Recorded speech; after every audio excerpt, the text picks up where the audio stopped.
Are your localized security key management apps crashing due to the keylib32.dll? I'm Sophie Chen, a senior Windows support engineer, and I'm going to diagnose that error and fix it now. As we prepare to fix keylib32 manually, consider the professional maintenance path for a more stable workstation. This is the keylib32, a generic 32-bit key and license library, frequently used to manage unmanaged software activation and hardware ID verification. It facilitates the secure data link between the software and the license validation manifests. Now that we've covered what the file does, let's jump into our first fix.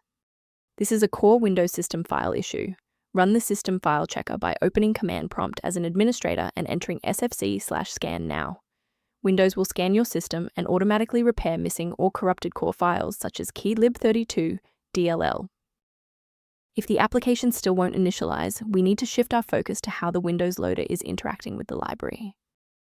A quick system restart is a practical way to ensure that all shared libraries, including keylib32, are being loaded correctly into the current session's memory. To keep this tutorial handy, make sure to bookmark it or hit like button before you reboot. It saves you from having to look for the video again once you're back online. Restarting is our first line of defense. Since that didn't clear it, we'll dive into more specific settings in step 3, and if you need to pause the video to catch up, go right ahead. If the restart failed to clear the system error, our next step is a deep cleanup of the OS servicing folders.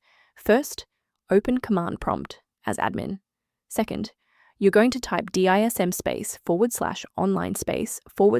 /cleanup image /restore health, then hit enter. Why are we doing this? Well, uses Microsoft's remote server repository to overwrite damaged system source files and restore your OS framework to its original state. As we finalize the restoration, it's important to observe standard security protocols regarding system files. The version of keylib32.dll found on most download sites is often compiled for different hardware, which can cause your CPU to work harder or crash. As an alternative to frequent manual checks, a secure maintenance utility can help keep your system environment on track. For users impacted by missing library references, the repair tool linked below provides general background information on keylib32. I'm Sophie Chen. If this engineering guide helped resolve keylib32 dependency issues, consider subscribing so you have a trusted resource for future Windows troubleshooting.